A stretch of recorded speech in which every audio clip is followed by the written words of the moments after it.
Within 2 years, the world's first experimental service began. For preliminary evaluation of hovercraft as sheltered water passenger vehicles, SRN-2 was operated for 2 weeks in the summer of 1962 between Portsmouth and the Isle of Wight. Good afternoon, ladies and gentlemen. You're welcome aboard SRN-2. We're about to leave for Portsmouth. The crossing is 6 miles and the passage will take 8 minutes.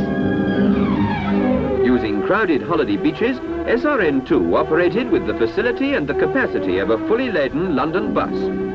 This experimental service showed that under these circumstances, and with no surface preparation whatsoever, turnaround could be as low as 3 minutes.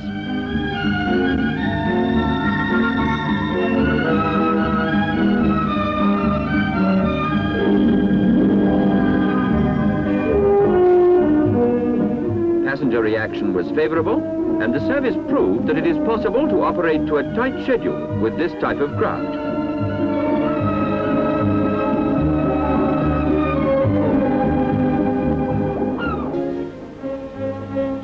In 1964, SRN-2 was put on an extended passenger service of 11 weeks duration between Ryde and Southsea, and this time it was supported at peak periods by SRN-5.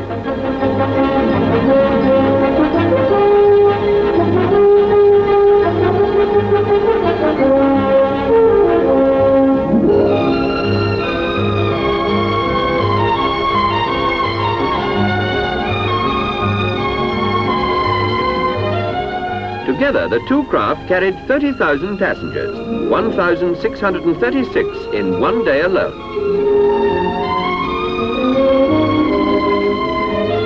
Operating a shuttle service, SRN-5 carried 9,851 passengers in 9 weeks, achieved turnaround times of 1 minute, and frequently operated for 9 hours a day without shutting down its engine.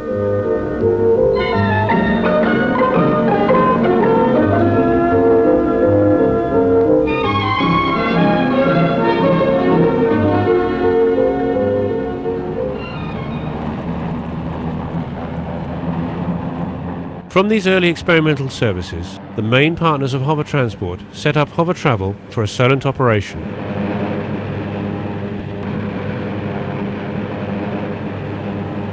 The choice of craft was to be the new SRN-6, a 38-seat vessel from Westland. The Queen and Princess Margaret visited the brand new craft in 1965 at the British Hovercraft Corporation factory, and by 24th of July, the craft had entered service. Tickets costing 4 shillings and threepence were sold at the terminals serving Gosport, Southsea and Ryde. Initially no timetable was used, as the service was operated on a demand basis only.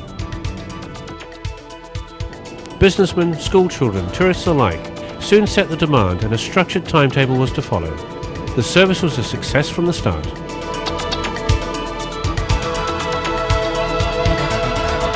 Gosport was used for refuelling up until 1967 when Ryde Terminal took over. The hovercraft had now become a realistic venture and the company had made its first profit of £4,000 by December 1966. The 38 passengers would board through a bow door for the 7-minute crossing.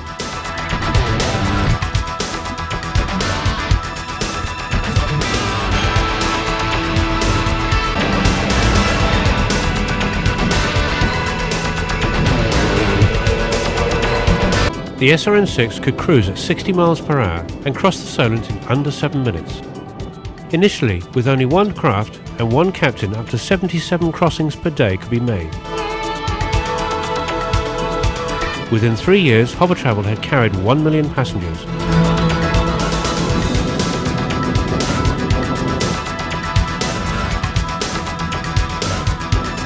A single Rolls-Royce gas turbine engine was used to power the craft, which could carry passengers 4 feet above the surface of the water.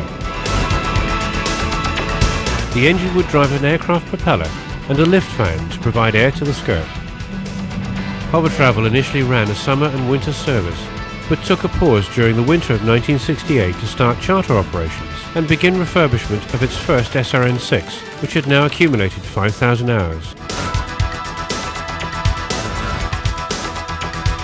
An experimental service to Sandown was tried in 1966, when a second craft was delivered. but it soon became apparent that the best traffic was between Ryde and Southsea, which is the route that remains today.